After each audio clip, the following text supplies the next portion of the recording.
This is an A2 psychology class and they are doing an optional course which is health psychology. They could have chosen child, but these ones have actually deliberately chosen to do health. There's about 20 in the class. Their average age is about 17 or 18, and this particular group are really quite able students, although there are a mix of abilities within the group. This lesson is teaching them the beginning of the last topic on the course, where we've been through an awful lot of stuff on health psychology and drug misuse in particular, and this lesson is designed to introduce them to the concept of a campaign to prevent recreational drug use. So the aim of this lesson was to get them to think about what such campaigns are, who are the target audience, how it might be deployed, what might be the issues, etc. They're going to then take this forward in the next lesson to design their own campaign and to relate it to an existing campaign conducted in America and apply the knowledge and skills they've got from this to being able to evaluate that particular campaign. What I want to do now is for you to feed back to each other, taking the questions one by one. And I'm going to ask each group to pick a particular question and to say what they've discussed on it as a group. They're then going to feed it forward into the whole group. If there's something they've got that you've missed, note it down because you'll need it for tomorrow. If there's something that they've missed and you've got, bring it forward so that everybody has access to it. OK, so let's start off. Might as well start at the top. Funding for such a campaign. Right, group in the middle. Who's going to fund the campaign? We put for like smaller campaigns, you could have like local councils and charities and stuff. Yeah. And we put for large campaigns, it'd probably be like government funding. Okay. But we said that it had to be funded by an unbiased party. So like a cigarette company couldn't fund a drug thing. Interesting. Okay, so pharmaceutical companies can't be involved in this. Yeah. It's got to be someone who has like a nuance stuff. All right, so it's got to be a neutral thing. Do you think the government is neutral on drug use? Yeah, because they're only doing things that's benefiting the public. But then the cigarettes that they sell, don't they get the money from them? Yeah. Oh, So they're not really... Yeah, so there's a question mark about the neutrality. I would imagine they're very much anti-recreational drug use. It's not like, well, hey, let's see what they do.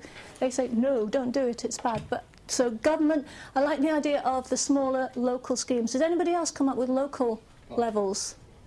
So that's something that you might want to put down. There will be schemes and campaigns that run at the local level where you can get leaflets, like from the Junction, which deals with drug and alcohol misuse. You can get things from there. That was a good point, you guys. Right, do you have something extra to say on this one? International companies, like large international companies, like Microsoft and things like that, fund. Put money into campaigns because it gets them publicity. Okay, so by attaching a neutral company onto it, you can in fact get funding to put these campaigns in place. Good point. Do you know of any that have been done? Have Microsoft actually done this? I'll just say Microsoft is the big. Okay, it might be an interesting stretch activity to see if you can identify one that actually does. I don't know of one off the top of my head, but see if you can find one.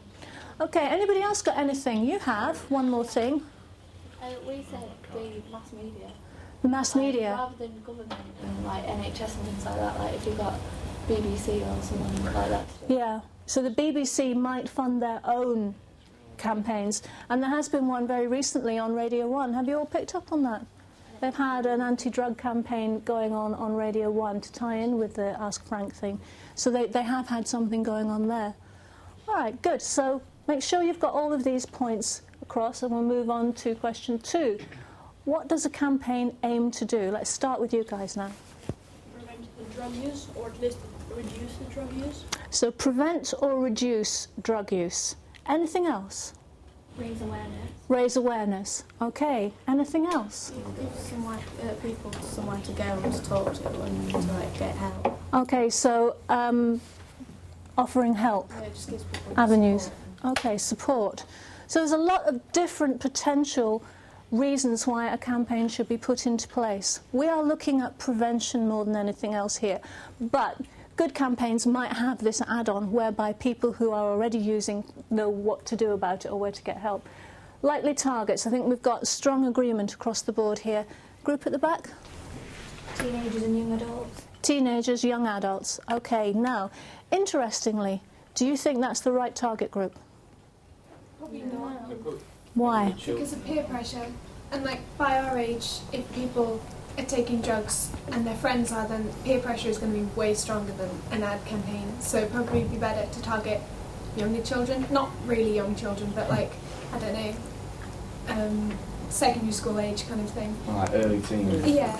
Before peer pressure can really... Yeah, before their Okay. friends are taking drugs. So the people who are most at risk are not the people that you think you should be targeting because you want to go in under